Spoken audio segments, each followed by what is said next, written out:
all want to make money by doing something we love. If you could turn your hobby into your job, you'd never work a day in your life, right? Welcome to Hobby Hustle, the ultimate podcast where collecting passion and business collide. Now, here's your host, Zach Nigett. Welcome to episode 29 of Hobby Hustle. I'm your host, Zach Nigett, and thank you for taking time to spend with us. If this is your first time tuning in, welcome. No matter if you're a new member of the community or you've been listening for a while, please be sure to like, subscribe, rate us, and of course, share with your friends. Also, if you're watching on YouTube, please feel free to leave a comment, share any thoughts or suggestions you have. I greatly appreciate your support, and I hope you enjoy today's show. Today's guest is a lifelong collector and sports fan who has used her passion to become a force in the content, breaking, and marketing side of the hobby, as well as a female leader within the community. Her business, Breaks with Jess, started in 2019 and has continued to evolve and grow into a well-known brand. Additionally, she is the brand director for Bleecker Trading and has helped the company grow from a single location into two. You can find her at trading card shows across the nation, at many Bleecker Trading events, and on TikTok, Twitter, and Instagram at Breaks with Jess. I'm honored to welcome a passionate collector, marketing expert, and entrepreneur, Jess Mineo, to the show. Jess, welcome. How are you today? What's up? How are you? I'm doing so well. Thank you so much for taking time to come on Hobby Hustle. We're honored to have you today. I'm honored to be here. Thanks you so much for having me, especially to kick off the new year. Heck yeah. Happy New Year to you. I hope the year is off to a great start. And on that note, I'm sort of curious to get your thoughts right off the bat. What is the state of the hobby for 25? I love this. I think that we're alive in 2025. I was in a Walgreens and some homeless person just screamed, "Stay alive in 2025." And I was like, you know what? I feel alive in 2025. Like, it's going to be a great year. Honestly, That's awesome. The state of the hobby, state of everything. It seems good. Yeah, I'm with you. I'm excited. You know, I mean, obviously there's always the negative side of everything, but like I feel a lot of positivity, the footage and stuff. I haven't been to a show yet in 25. I've got some coming up, but like people seem energized. They seem excited, you know, and obviously the NFL playoffs are here, which don't hurt. NBA is in full swing, but just the number of people showing up just gets me really excited. I totally agree. I have not been to a show yet, but I'm local to Facebook, so I've seen a lot of posts. And I've seen a lot of shows, and I follow obviously other content creators and people in the hobby. So everything looks to be going really smooth and really well. Totally. Well, let's hope that momentum keeps going for sure. So, hey, before we dive into sort of the business hobby side, I like to always take it back to the origins and collecting for all my guests. So can you tell us a little bit about sort of your first memories of collecting? Of course. So I love this story just because it involves my family. So I'm the only girl. I have two brothers, a younger and an older. And we are huge sports fans. So from growing up and having to watch sports on TV to now wanting and only needing to watch sports on TV on Sundays and other days. It started back when I was maybe 6, 7. So being the only girl, you know, I didn't really get a say whether we could go to the sports trading card store, Toys R Us, or the pet store, because I just loved buying animals. So does my wife, so that's okay. Yeah, my parents ended up with 3 dogs and a bird and a hamster. It was a lot. But you know, so my dad worked a ton, and every Saturday he'd spend with us, my 2 brothers and I. And a lot of the time we'd end up at local trading card store called Sportsnet Cards, or sometimes at that time Toys R Us sold Pokemon cards. So we'd go and we'd just buy cards. We started with Pokemon cards, and my older brother was 3 years older, so he was more into baseball, so he would definitely buy baseball packs. And that's honestly where it started, was just with the family and ripping and having a binder of Pokemon cards, and then learning from them about sports cards. And just really, at that time, it wasn't a hobby, it was just something to do with my family that I was able to learn and connect with them. Yeah, that's awesome. Yeah, then you fast forward to when I was in college, and I got right back into it. Very cool. Well, that's so fun. So I know that you have a big sports card collection. Do you still do Pokemon at all? I do it a little bit. I sometimes get into like streams. Good friend Laura Don Diego, so Yeah. I'll grab some stuff from her sometimes. I dabble. Yeah, totally. Well, she's a good one to grab it from. She's got quite the Pokemon collection and quite the following. That's awesome. And where did you grow up? Because I know that you're a Yankees fan, but you're also a Chiefs fan. So I'm curious where that sort of happened. So I grew up in Berkeley Heights, New Jersey. And then my parents moved to Belmar, New Jersey after that. So Yankees 100% since I was able to speak. It's weird because my dad liked the Cowboys and my other family like the Jets. Some people like the Giants. And then my younger brother fell in love with like Alex Smith, Kansas City Chiefs. And he knows all of them. My little brother's sports fanatic. So the Cowboys are cool, but I'm really close with my younger brother. So I jumped on the Chiefs bandwagon before Mahomes. Just saying that. We'll get that out there. Yeah. Saying that, not saying I'm not upset that we're a championship team. But I think that's where that came from is, I've always found a passion and my family talks about most. And my little brother literally at Thanksgiving dinner, he goes, Chiefs going to win the Super Bowl like every year, even when they don't. So that's awesome. You guys could be like one of those NFL commercials where everyone's sitting around the table with like the different, NFL sweater on or whatever. Like, oh yeah, literally face paint. I think I'm going to suggest that for next Thanksgiving. That's awesome. I love that. That's really cool.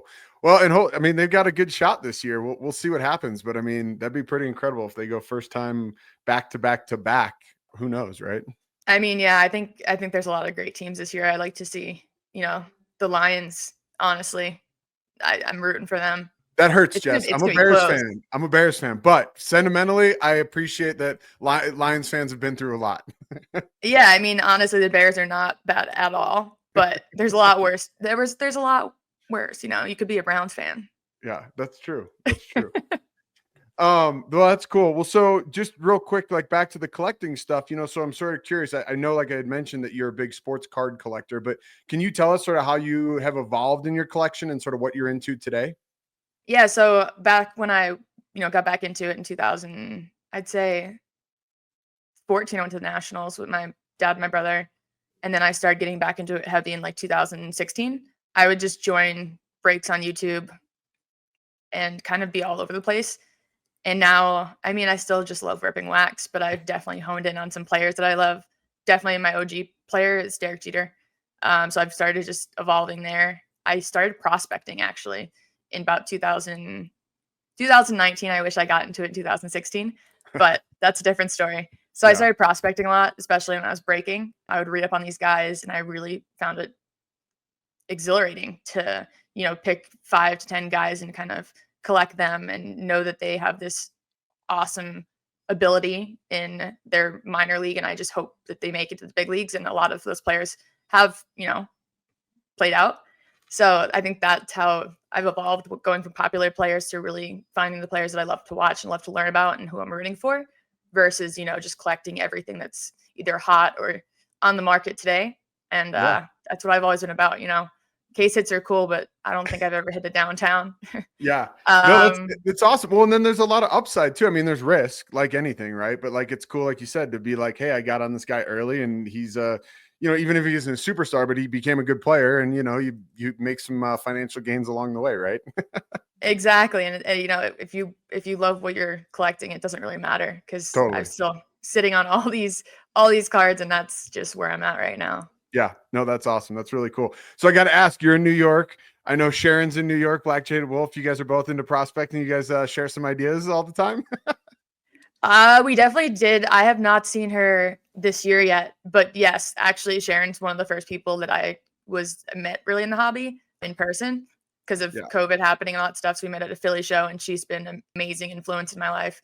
She is a boss, to say the least. I can't hustle as much as she does when it comes to like the cards. I'm afraid of teenagers because their business skills are sharper than a lot of people's. And I know, man. My son is casually into the hobby and collecting and stuff, but my nephew, man, that guy is a shark. You take him to a show with you and you don't see him, and the dude just, goes table to table and walks out with, either a bunch of cards or a bunch of cash, or I'm like, how did you do this, man? Like he goes to it. Yeah. I mean, I think it's the most valuable skill that you can learn as a young kid and a young man, a young woman in the hobby is, learning how to grind and learning how to, be a shark because it's the business skills that they don't really teach you in school. Totally. The negotiation stuff. Speaking of business, I'd love to talk a little bit more about sort of within the hobby. But before we get into that, I know that you are outside of Breaks with Jess and Bleecker Trading and everything. You're an event producer. So can you tell us just a little bit about sort of that part of your career? Yeah, I mean, it's actually really special because actually that came into that job through Bleecker Trading. Oh, The cool. owner of Bleecker Trading, Mark Zablo, owns a marketing company called Cogent World. And that company is an experiential marketing agency. And our main clients are Modelo, Pacifico, Constellation brands in general, as well as I specifically work on the new business aspect.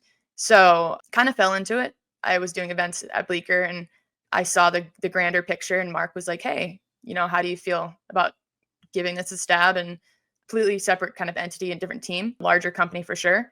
And I started doing it and I absolutely loved it. I was like a sponge and I just learned how to run with it, doing everything. My first event was working with LG and doing Final Four in Houston, Texas, and Sweet. completely built out like an AR. You walked into it and it was AR, and you had 50 iPhones, and it captured you and brought you into a simulation and had you dunk over fridges and stuff like that.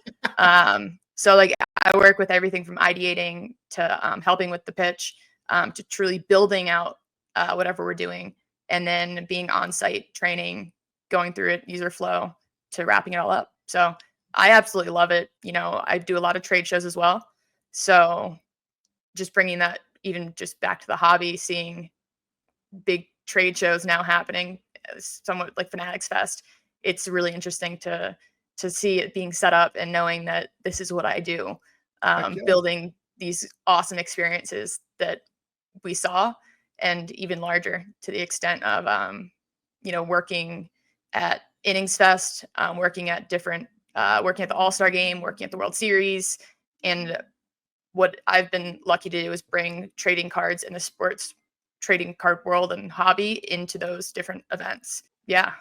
Well, I mean, how cool, right? Like, as a sports geek to start to be able to be a part of those and get paid to be there is like sort of like the perfect win. And then obviously being an ambassador for the hobby to be able to bring trading cards into part of that too. Like, I mean, how cool, Jess? Like, congrats on all of that. That's really awesome.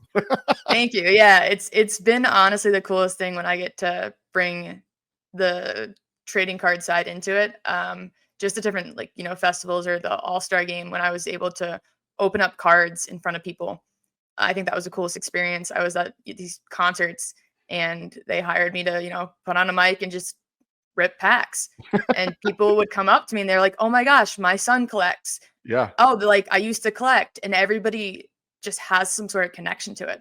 And I think that's the coolest thing is, it's not even my brand or, the brand that I'm working for, but it kind of just sheds a positive light, I guess, because it was with Yeah. Corona. So they were totally about it. We got great engagement, and it was just surreal for me to be doing what I love around music, which I love, in an environment that, my team or, the people in my company built. And it was full circle, and it's been full circle to the World Series. I had people coming up to me like, "Your breaks with Jess." I'm like, "Uh, what?" And Yeah. they're like, "Oh yeah, my kids have seen you." And, I did bring packs. Yeah. And, I was like, "Hey guys, nice to meet you. Just thanks for saying hi." So Yeah. it's just been awesome for It's sure. amazing. That's so cool. Speaking of full circle though, let's go sort of back to the beginning as far as I know from your business side within the hobby, and that's like sort of somewhere around 2019 you started Breaks with Jess. So can you tell us a little bit about how that sort of all came about? For sure. That's actually exciting for me because that's where my hobby roots are. Back in 2018 and 2017, I owned my own produce company. So I was a produce broker.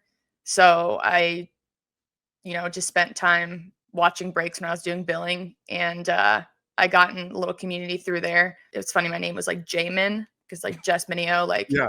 and everybody thought I was a guy. And one time they were like, "Oh, she," and they're like, "What do you mean she? We just thought that was the girlfriend's profile pic." And I was like, "Nah, that's me. Like, what's up?" Yeah. And through there, I met like a great community of people. And then through that, I got into Facebook groups and just Facebook rooms with all these people who collected. And which there were other breakers in there, but not a ton. And so, I was presented with the opportunity. They were like, "You're different. You're one of a kind. You're maybe one of the 3 women out of 8,000 in this community right now, you should break. And I was lucky enough to be helped funded by one of my buddies at the time. And, I just started breaking and I was like, you know what, I'm only doing personals, only personals. Like, I love this. Why don't I just rip for other people? And that slowly turned into large group breaks on Facebook, like with the community who I love, who I'm still friends with a lot of them, and breaks with Jess. I mean, it's kind of just, I was breaking. So breaks with Jess. It was a very simple name. And back in 2019, it was just me and a bunch of people on Facebook. Which is so interesting, right? Because like that really was sort of tip of the iceberg. Obviously, it's like pre-pandemic, I know you'd mentioned earlier, like the 2016s and stuff, like when that would have been even earlier, but you were still sort of ahead of the game and that was still sort of new. And not that breaks hadn't existed prior to that, but I'm curious, you keep mentioning Facebook and I know that that's still very much alive. Like I'm a part of many trading groups, but maybe talk to us a little bit just about breaking and your experience as a breaker and how that's revolutionized, right? From 2019 to what is now today a major, major business. I mean, yeah, it's a completely different world. I look back to me being on Facebook. So back in the day, for those of you who don't know, you would have to make a post and be like, okay, there's 30 teams. It's random. I'd have to write everybody's name, all the teams, check all the payments from different locations, randomize it, like tag people, just crazy stuff. You don't have a live audience watching you. There's no sales aspect. It's just you and a Facebook post. Mm-hmm. And then once the break was filled, you're like live in 30. You'd go live and do the break, and hopefully you had enough people, you'd have to run it back. Hopefully. Yeah. But going from that, which was a ton of work, to all the streaming platforms now. Back in the day, I was also on Loop, which is a great platform. And even then, there was not group breaks at the time. There was no auctions. There was no group breaks. Now they have all of that. And then Whatnot really started popping off as well. And I mean, I just look at the breakers now. It's a whole operation. I'm like, wow. I remember when I just used to do that in my apartment by myself. Yeah. And I honestly feel like if I had what is today, I'd still be a breaker because I love it. Yeah. And I loved it. Yeah. But, I think the challenges that I faced were just doing it solo and spending so much time filling and doing all that by myself that it's just, I don't know. I look today and I'm like, wow, it's a different sales aspect, which is what I didn't have then. Yeah. But it just seems like so much fun still. So Totally. It's revolutionized. It's where it is today. And I know people have backlash on breaks and breakers, but hey, I'm pretty sure those people who hate it watch them too. Yeah. Totally. To be honest, yeah. Well, and it's become just such a big business. The only thing, and I've talked about this with some of my other guests and stuff, I guess as far as breaking and the backlash, I think if there's some, and I use the term regulation lightly, but just sort of some more rules and guidelines put around it, I think that people be way more open to it. I think that it's because there's some bad condensation with the gambling aspect, and maybe there's some shady stuff from shady people. But again, that happens in everything. So it's like, come on. Yeah, I mean, it's always been like that. I mean, the gambling aspect, I mean, when you're thinking about opening up a sport, like a box, yeah, there's always going to be that rush, and that's what people do. Yeah. It's the people who buy singles. That's the people who aren't involved in that. But when it comes to the shady business and it being more regulated, I think that the most important part is if you do get into breaks, is you trust the breaker. Totally. There's a lot of companies that have tightened up and that have, I think at least helped people see through that, even if people are kind of still being like, oh, well, they get all the hits and all that stuff. I'm like, I truly don't believe that. It's because they're breaking so much. They're going through. Yeah, they're also ripping 40% of the product. Yeah, and I'm like, okay, there's maybe the regulations, maybe they get too much. I don't really care. That's not my business because I don't think it's in the hobby. I just think, I only break with people who I trust, and that's why I had such a great following when I was a breaker. It's because I'm just me, and you're not going to get anything else. And that's what I loved about my community. And, I still watch breaks all the time. I get into breaks. It's fun. Yeah. You got to be careful about who you break with. And that's the only thing I'd say with that is, yeah, there's sketchy people, but there's sketchy people everywhere. That's business. 100%. And but there's also so many amazing people, right? Like let's Oh make sure yeah. that's very clear. So, but to your point, like, you know, if you don't feel comfortable, you don't trust that person, like don't spend your money there. Like you have a power to vote with your dollar and you put that dollar where you think it's best spent. So I'm with you 100%. That's really cool. So, you know, on sort of the breaks with Jess stuff, I'm curious, you know, you've grown, as you said, you had kids coming up to you, you know, at an event saying like, oh my God, breaks with Jess. Like, can you talk to us a little bit how you've sort of grown your personal brand over the years? Yeah, and I think, your personal brand's most important. I think that I'm not gonna lie when I say I've struggled with my own personal brand, being, very, very lucky to be attached to Bleecker Trading's brand, Yeah. and also not breaking anymore as much. So, having the name Breaks with Jess, people automatically think that I'm still a breaker. I think it's important to have your own identity and stick with it. So that's why I never veered away from that name because Mhm. I still love to break. I Yeah. still I still break open boxes. I'll break it down. I don't really, the breaks with like I see there's you so many ripping at things. shows. Oh yeah. Oh yeah. I was like, you should see my closet. It's crazy. I've got boxes. But I think that over the years I've just developed as somebody in the community and the hobby. And of course I've been lucky enough to have and be a part of events where I'm opening or ripping boxes with celebrities or athletes, and events where I can teach people and still educate people, and work with companies like Fanatics and Tops and even Panini, and be that kind of, I'd like to say, face of it sometimes, Mhm. and also be able to sit here and talk about it with you, where the hobby can see that like Jess. I'm just Jess, but I'm I just definitely I'm just Jess, but I've definitely developed it to the point where I want to be more aspirational and inspirational than anything else, yeah. rather than that business side of it. Yeah. I think that's awesome and it's important and you're doing a great job.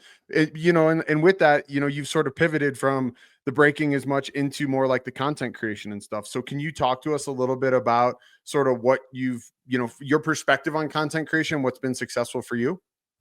Yeah, so I just started dipping my toes in content creation. To be honest, at first it felt super awkward, and I'm still a little awkward with it. I think the best content I create is the natural stuff like this, Yeah. and stuff that I do with athletes and partners that I'm very lucky to be a part of, because it's just talking. And Yeah. I think sometimes that's the most interesting content. But some of it has been fun to work with other brands and kind of show people a little more myself, because a lot of people don't see everything that I do. They don't always see my cards. They don't always see me going to shows or ripping stuff. And I think that is content in itself. I think it's really important to stay authentic when it comes to content. A lot of my content right now, it's either working with brands or like promoting events at Bleecker, and that is authentic to me. But I think that I'm looking forward to kind of diving deeper and learning a little bit more of how I can actually grow in that area, because I've still got a lot to Sure. go. Well, we're all always learning, right? You know, and like I think that's what makes you great is that you are really good at what you do right now. You come across as very authentic, and I think that's probably why people gravitate towards you. You know, but the fact that you want to always learn and grow just means that you're destined for a lot of really bigger and better things, Jess, for sure. So, you know, I'm curious. So we've obviously talked and mentioned Bleecker a couple times. So, you know, you have sort of another job. One of your other aspects within the hobby is your role at Bleecker as their brand manager. Can you tell us a little bit about that and sort of what that, entails? Yeah, so honestly, Bleecker is amazing. Bleecker Trading in New York City. If you're ever in New York City, we have two locations, one in the West Village and one on the Upper West Side. And basically, it's evolved so much that we've really, really focused always on doing things that nobody else is doing, and being an authentic destination location for the community, the hobby, and for people who are looking to get into the hobby. So as a brand director, it's been very important in my goal to always work on growth, but always staying authentic. So at Bleecker Trading, there's a great team, an ever expanding team that is very, very close to our core values, which is again just focusing on the collector, the experience, and doing stuff that other people aren't. We want to be that place where it seems exclusive, but we're totally inclusive. Like everybody kind of, they walk in, they're like, "What is this?" Especially in the our flagship store, West Village. People walk in and they don't realize that there's a lounge in the back that you can go rip. We've got a backyard. Whenever we have trade nights, stuff like that, we have free pizza, free soda. And everybody's like, oh, how do I sign up? It's like, no, just come on by. Like anytime, come on by. It's like a very chill setting. So, my role there has always been to assist with the partnerships, the content creation, as well as just making sure that I'm a little bit of a voice and face of the brand because I've been with them since 2021. Yeah. Well, it's cool. And I mean, I do associate you and Bleecker sort of hand in hand. So you guys are both doing a really cool job. Unfortunately, I've never had the chance to visit Bleecker in person, which I will change that at some point here in the near future, hopefully. But, you mentioned that you guys want to be authentic, you want to be different. And I know that you guys do a lot of these events that you mentioned, but can you sort of tell us sort of what impact you think Bleecker's had on the New York collecting scene? I think Bleecker's been a big impact. I mean, before anything, there was never a place to go and hang out. Mark opened Bleecker Trading because there was, in 2020 when the pandemic hit, there was no place for you to go and hang out because it was, nobody could meet anybody, but there was a backyard, and he was like, why not, do this here? There's nothing like it. There was no trading card shop that really valued community. And so, and it honestly, nothing really that was cool and a brand that, you'd want to wear on your hat. So basically that's where it's different. And that's what we've kind of always brought our events around is, creating that space and always elevating the collecting scene. So with even the growth, it's really important for us to, allow people to come and have that safe space with collecting, trading. If you're doing a big deal, everybody always knows that if you go to Bleecker Trading, it's safe to meet friends, to meet new people, and to have that space to feel like yourself. Because in a city this big, it's hard to stand out, and I think that Bleecker's done a great job at doing that. Whether it be through our, the community, the cool hats, the partnerships, it's all encompassing, and it's been amazing to see it evolve and still keep that. Yeah, 100%. And it is impressive. Like, it's become a sort of beacon of light and this really cool factor. Like you mentioned, like people rock their Bleecker hat and they're really proud to be wearing that, which is awesome. And it's a testament to Mark and you and the rest of the team over there that you guys have built this amazing brand, that is synonymous with the hobby. And, the other thing, and I think maybe you can just talk to it a little bit for people who don't know Bleecker, right? And what it is. Like, talk to us about the space a little, because this isn't some like huge, Cards HQ, Burbank, where you walk in and it's this massive space, which I think is also part of what makes it so cool. But like I said, maybe you could tell the audience a little bit about that. I would love to. So basically, at least the West Village store right now, you walk in and maybe it's like 100 square feet of retail space. Like, you can't fit more than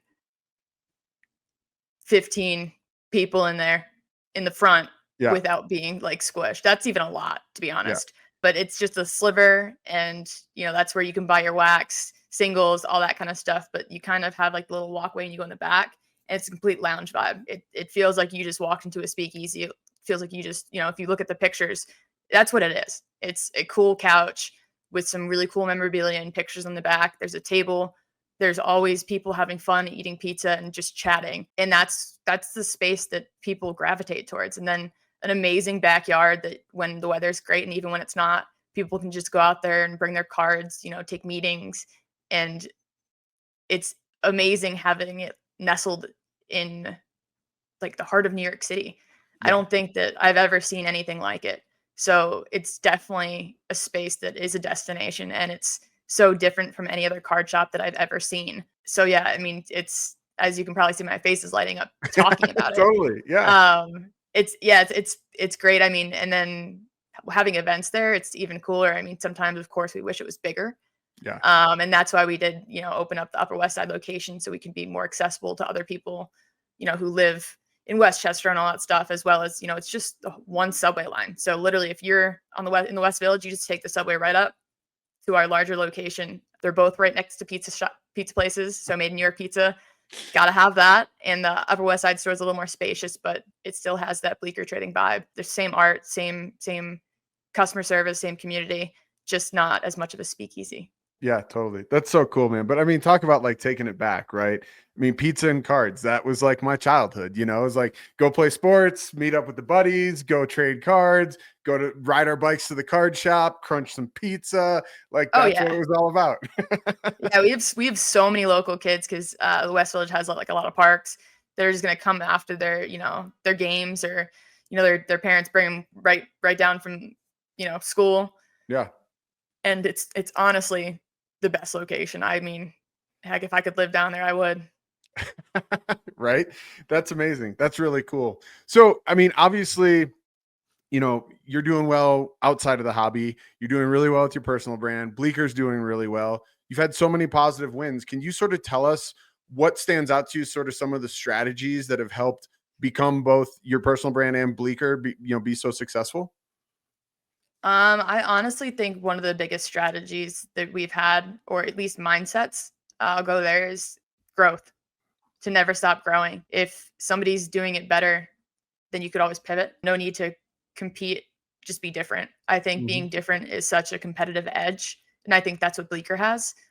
There's nothing like it, and I also think that that's what I've always wanted for myself, is that I'm not going to try to replicate anybody else. I'm different, and Yeah. that's my competitive edge. So that's been the best strategy for growth for both companies, my own self and Bleecker Trading, Yeah. is just to keep that mindset, and to always know that, like you said at the beginning, yeah, there's bad things that people highlight in the hobby, but if you can be that good one, then be it. And with that, always surround yourself with positive, trustworthy people, and that's what I've always done, and that's or I've tried to do.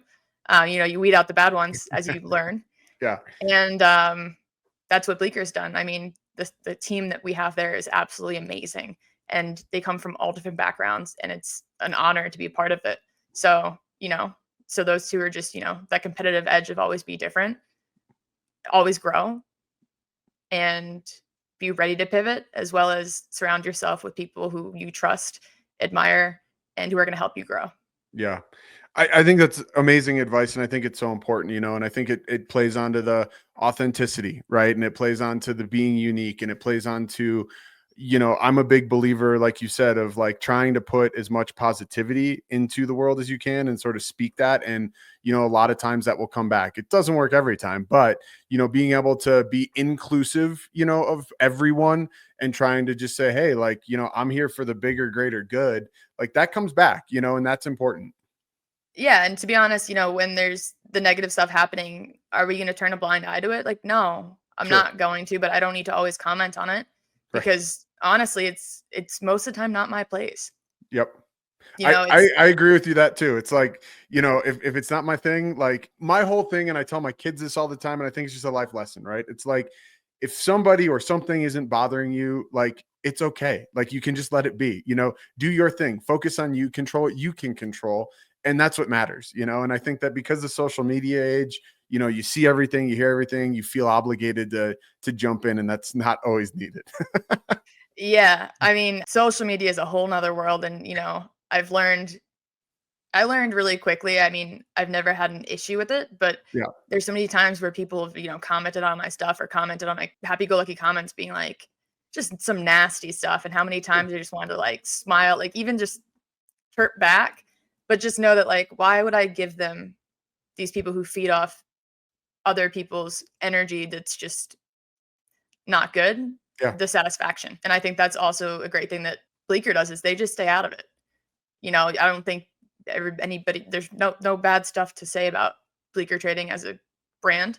Yeah. As well as, I don't think I've ever been caught in a brush fire of any scams or anything like that. And that's something that I really value, is, upholding that and surrounding myself. Because if you surround yourself with good people, like, you really can't be involved in that unless you really insert yourself, which is, I don't Yeah. know. I've been in Yeah. I've been in it for a long time. I've been here since for a long time, and I've just seen people go downhill with that. Yeah. So No, I'll stay 100%. away. And listen, like for as big as it feels like this hobby's getting at times, and with the big companies coming in and things changing, it's still a very small group. And Oh yeah. there's a lot to be said about your integrity, and dealing with people with integrity and sticking to your word. And it's like if you lose that, like what do you have? Because this is such a tight knit group of people when it really boils down to it. Yeah, if you mess up once, you might be in the headlines for some content creators or whatever you want to call it, but I'd rather be under the radar when Yeah, it comes to that stuff. I'm totally. good. 100%. It's like I'd rather have, if nobody has something to say about me Yeah. aside from anything good, I'm happy there. Yeah, 100%. We'll take that. Well, so, you said social media obviously presents a challenge and, you've had a lot of string of success. So I'm just curious though, there's always bumps in the road, right? So what other challenges have you sort of come up against and you've had to overcome to this point? Honestly, the first one that comes to mind has been the most positive challenge. Mark Zabel, who owns the company, he's always asked me what makes me happy when I do it. He always tries to be like, well, what makes you happy doing it? Because I never want you to be unhappy doing something. So I think my greatest challenge in life or my career and my own brand has been, what do I do every day, or what kind of content do I create that makes me happy, that truly makes me feel like I'm making an impact? So figuring out what it is and sticking with it and just full force going into it. Because as much as I love this hobby and this community, I feel like I could do trading cards for the rest of my life every day, 24/7. My biggest challenge has been figuring out where I fit, and not fit within other people's brains, but my own goals, Mm-hmm. and making sure that they align with my own happiness. Because I feel as if you're not happy, you're not going to do a great job at it. So I Totally. think the biggest challenge has been basically that, is finding what makes me happy and sticking with it, as well as figuring out what I can do different, and what else I can bring to the table. I want to elevate this hobby. I want to educate those who aren't educated in it. And I do want to be more, I guess, relevant in the sense of people looking up to me and realizing that I am authentic and this is what you get. So being able to express that, I guess, is a challenge for me, like on social media. Yeah. Well, I think you're doing a good job because, like I said before, you come across as authentic, and your passion comes through. Like you said, your face lit up when we were talking about Bleecker and stuff. But that same energy and vibe come through, and I think that's really why people are drawn to you. And why you've been successful, because you show that passion, and like you said, if you're happy and you're doing something you love, you're only going to be able to produce like some of your best work. So that's really cool. Yeah, I mean, and also just to go back there, it's also the balance. When you have a full-time job and you really care about that job too. Hmm. I don't have as much time to do what I love at Bleecker or in the Yeah. sports world. So when I'm doing events on weekends and when I have a long day, it's like, okay, now I want to go into being more at Bleecker and doing this, and I'm kind of pulled in my heartstrings in Yeah. different directions. Yeah. So the biggest challenge is still, doing what I love while doing what I love, Yeah. and finding balance. I think a lot of people in life would be like, yeah, that's a challenge, especially in this industry. It's hard to actually be in it full force and Hmm. do it every single day, and not have to have something on the side. Yeah. No, hey, listen, I mean, some people are very fortunate to be able to do it full time, but it's a grind, like we talked about with anything, and others are in it as much as they can be, because it's the passion, and it's fun to just have that balance. I also think it's what makes it unique, and you get all these really cool personalities that are sort of coming, in and out. I want to ask you something, and I've purposely sort of held it back because it's not who you are, right? It's part of who you are, but and that's being a woman in the hobby, right? And I'm curious, because this has been traditionally male dominated. We talked about Sharon. You mentioned Laura Don Diego. I've had Stephanie Garcia on. There's some amazing women in this hobby that are truly trailblazers like yourself. So I'm just curious, like, can you talk to me a little bit about sort of if you feel some sort of responsibility or what that's like for the hobby to embrace women?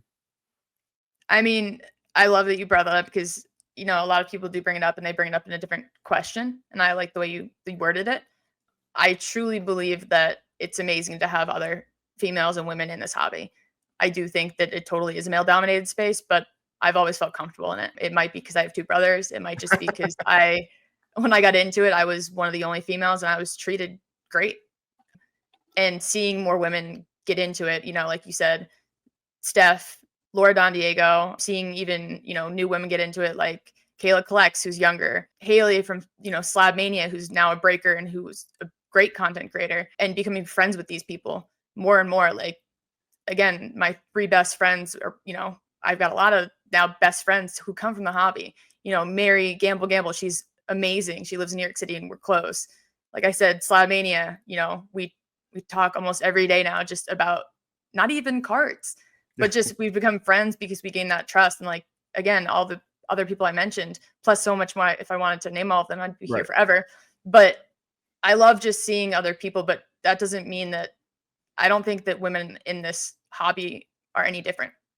I think that a lot of us are just collectors, entrepreneurs, people who do content. And I think it's amazing that we're embracing those people. And the only responsibility that I feel is the younger ones is to show them that, hey, don't be afraid. Yeah. And that's my biggest thing. It's like, you're a collector first. I'm a collector first before I'm a woman. Mark doesn't see me as a woman in this hobby. He sees me as a collector. He sees me as part of the team. Yeah. And that's how I've really felt. So as much as, women in the hobby are important, I think that minorities are important. Like, I'm not going to call women a minority, but I'm just like, there's less of us. Yeah. There's less of us. So like any type of people, whether it be 90-year-old men, because there's not a lot of those in the hobby. Right. Or, maybe 10-year-old kids, because I think the demographic is a little older now.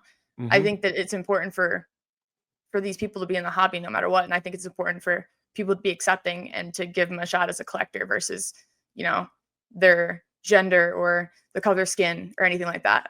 Yep.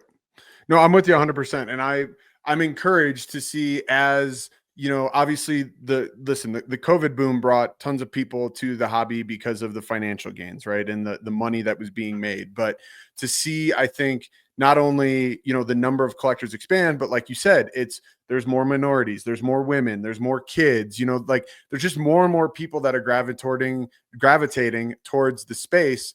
And I think that's special, and I think that it's one of the very few places, and I tell this to people, it always blows my mind, that like I'll go to a card show and I can be standing next to some guy that's worth hundreds of millions of dollars potentially, and another guy or kid that's worth $20, and they both are equally as excited about the cardboard that they're looking at. And that to me is just so cool. And I don't think that there's many other places like that. Sure, like maybe music and things like that, but there's something special about the hobby and how it all comes together. I 100% agree. I just thinking about it, there's just so many badass people in this hobby and industry that, like the thing that I've loved is seeing more and more. I mean, starting in 2019 and going to card shows, it was me and Sharon. Yeah. And maybe like I saw Don Diego there, but she was sports. And now I was at the National this year, and also some card shop owners have been women, but sure. I go to the National this year and I'm like, okay, it's not just guys' girlfriends walking around. Right. It's, totally. And like, seriously, it's like when I went to Dallas, it was like, there was 2 women. I was one of them. Yeah. And it's like, there's these people setting up and they're females. Yeah. They're like, again, they're somebody who has a millionaire. And then there's like, okay, you're selling singles, but you're grinding. Yep. It's so cool to see that diversity and to see what we've become and what we're becoming. So like it excites me more than anything to just be a part of it. And also I'm honored and proud to be one of the first that were in it and still be here. Yeah, totally. And still be here and being here in a strong way, which is really cool. Yeah. And I love watching, the other females and, other people around me grow. It's been absolutely thrilling to see how far everybody's come who I'm close with, and even me see from a distance how far people have come just in a year or two with their own businesses or their own content or stuff like that. And I'm just constantly rooting for these people, even if I don't get to talk to them every day. Yeah, totally. That's awesome. Well, so there's some serious sentiment coming through, with that comment, but I would love to ask you to sort of just take a minute and reflect, on this journey and sort of what's been your favorite aspect so far. It's difficult because there's been so many different, I'd say faucets, sure. Whatever. There's been so many different roads that I've taken in it, whether it be just going to card shows, whether it be the partnerships that I've done.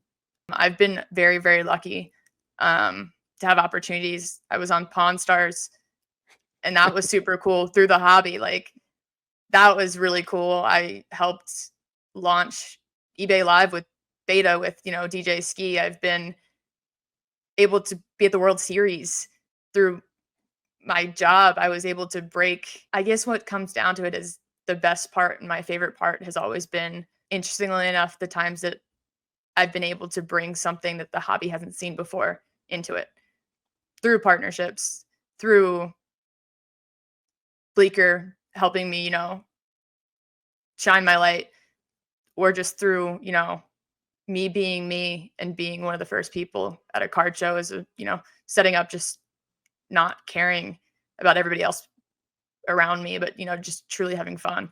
Yeah. So I would say my favorite part would be the community, Yeah. the people around me, and the opportunities and doors that this hobby and industry has opened up for me. Yeah. Well, that's amazing. And what's cool is it's, you touched on a lot of different positive aspects there. And, so speaking of the positivity, sort of, do you have any personal goals for the next 12 or 24 months that you're most excited about Yeah, I've got a lot of personal goals. that you can share? Yeah, for sure. For sure. So the first one would be definitely creating more content, and not just content like telling people what's going on, but really showing them another side of me and not caring about how many, views or if it hits. It's just showing people like what I like to do. That's a big one. And, kind of stepping into figuring out what that looks like and having a cadence and being more present. So like one would be content, two would be me being more present, allowing myself to, fully indulge again in this hobby, in this community, and not kind of, have weeks where I'm MIA. And that's super important. And I guess three would be personal and I guess, professional growth. I know, Bleecker is always growing and they're not going to stop. And with that, it challenges me and it excites me to continue to grow myself and step outside my comfort zone and, land and help land opportunities. Like I've always been working with to, just be a better version of myself and keep on doing what I'm doing and not stop. Yeah. So, and then Don't with that, the stop. fourth, Keep pushing one it. is grind. Like, Yeah. come on now. I'm like, I'm not getting any younger. I just want to grind. I Yeah. just love working. Honestly, I love the people who love that too. And I'll go one more. I'll go 6 is be influential and intentional in that. By no means an influencer, but intentionally influential with what Yeah. I do, with my honesty, my quirkiness, and just my own brand. Yeah. I'm just me. Yeah.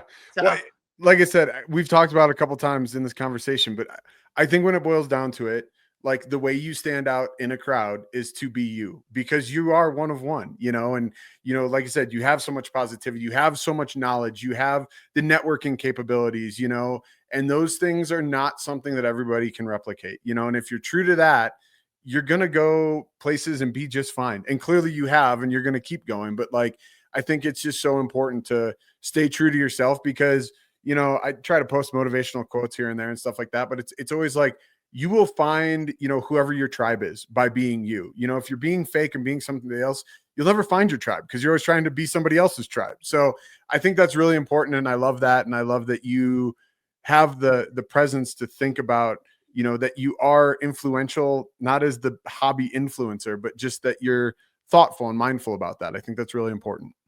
100% vibe with your tribe. I mean, Yeah. I'm all about vibes. Seriously, Yeah. as you can probably tell, I'm like, I always vibe with my tribe, and I found that I have a great support system. I've got a great team. I've got great friends all through this. So yeah, I mean, I am totally with you on that. And I love quotes. I'm like, people are like, who's Jess? She's this elusive person. What is she doing? I'm like, I'm probably reading quotes sometimes. Just That's being good. a weirdo. It's okay. Mindset matters. And, part of that is taking in whatever you need to set your mindset right. So that's really cool. Well, Jess, this has been amazing. I appreciate you taking time. I want to be respectful of your time, but as we near the end of our time together, I like to ask all my guests if they can sort of leave the audience with one piece of advice. What would you sort of tell other aspiring, entrepreneurs, women, what would be that piece of advice that you'd leave them with? I would honestly, I'm gonna throw a quote out here. Okay. And I'm gonna ask everybody who's watching this is, what would you attempt to do if you knew you could not fail? And to live your life and to live this journey as if you couldn't fail. So all encompassing. If you're in this hobby, you're not going to fail if you do what you love. Do what you love every day, be authentic, and keep that in the back of your mind. What's the worst thing that could happen? Yeah, you could fail, but get back up. Yep. There's nothing too big. There's no challenge that you can't overcome if you are honest, if you're doing what you love, and if you're surrounded by people who you trust. So with that, just don't give up. Yeah, it's amazing. I love that. It's great. And I think that's one of the biggest things that holds people back, right? Is as opposed to thinking, what could this become? They think about, well, how can I not do it? How can I fail? And when you flip that mindset, that's where some serious magic happens. So I think that's amazing advice, Jess. Thank you. Yeah, it's a little philosophical, but you know what? Why not? Yeah, 100%. Why not? Derrick Rose was just honored, right? I'm a huge Derrick Rose geek, but it was funny because to that mindset, he was sitting up there previous to his MVP season, and people are like, oh, you're so young. What do you think? He's like, why not me? Why can't I be MVP of the league? And he did, right? And people thought he was, a total joke when he said it, but it was like, hey, I believe it. Why can't it be me? And to your point, like, hey, if you think it, why can't it be you? Dream it and do it. Make it happen. That's. I don't care if you're the underdog. I don't care if you're the underdog. Yeah. Listen, I asked somebody, one of my managers, and pardon my French when I say this, but I was like, what is my best quality? He goes, you make shit happen. Totally. I'm like, okay. And a lot of what I get is like, I make things happen. And I guess I never thought of that, but just like D Rose, he made it happen. Like if you put your mind to it, like if you really, really want something, you're going to get it. Yep. As long as it's not like rainbows and unicorns and like all that. Like if you really put your mind to a goal, like, and you have that drive and that fire inside of you, there's no stopping. There's no stopping you. Even if you're up against a billion other athletes that are going to crush it, and they're going to crush it.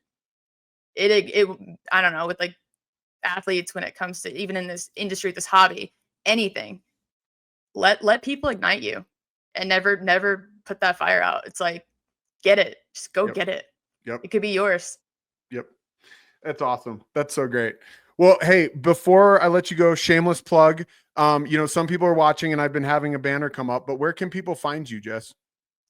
Breaks with Jess. So Breaks with Jess on IG is my most known outlet. Also Bleecker Trading, going to be there. Bleecker Trading, just another plug, is having a ton of events in the city within the next month. We're having a ComC's coming. Cool. The 14th. On the 17th, CGC is coming. We're doing some PSA grading drop-offs. And if you check out Bleecker Trading's Instagram and most likely mine, there's a ton of events. I'll be there in person. Come say hi. Come say what's up. Come chill. Come check it out. And so Breaks with Jess on IG. That's where you can find me the most, and hopefully at the next card show. Awesome. I love it. Well, Jess, this has been a great conversation, and you are truly an inspiration to so many people with such a cool story. And I really appreciate you taking time to come on and share your knowledge, your insight, and just your passion, So I want to wish you a happy and healthy new year. And I'm excited to see what you have in 2025 in store. So thank you so much, and just wishing you the best. Thanks for having me. All right. Take care. All right. Bye. Everyone out there watching, thank you for your time. I hope that you learned something or found some inspiration. If you like the show, please be sure to like, subscribe, follow, and share with your friends, of course. And remember, keep collecting, keep hustling, and we'll see you next week on Hobby Hustle. Hobby Hustle is brought to you by Collector Creative. If you're a collectible brand or company looking for help with marketing, branding, design, or development, head over to collectorcreative.com and drop Zach a line. We'll be back next week. In the meantime, connect with us on Instagram, TikTok, and YouTube at collector_creative. And be sure to like and subscribe so you never miss an episode. We'll see you next time on Hobby Hustle, where collecting passion and business collide.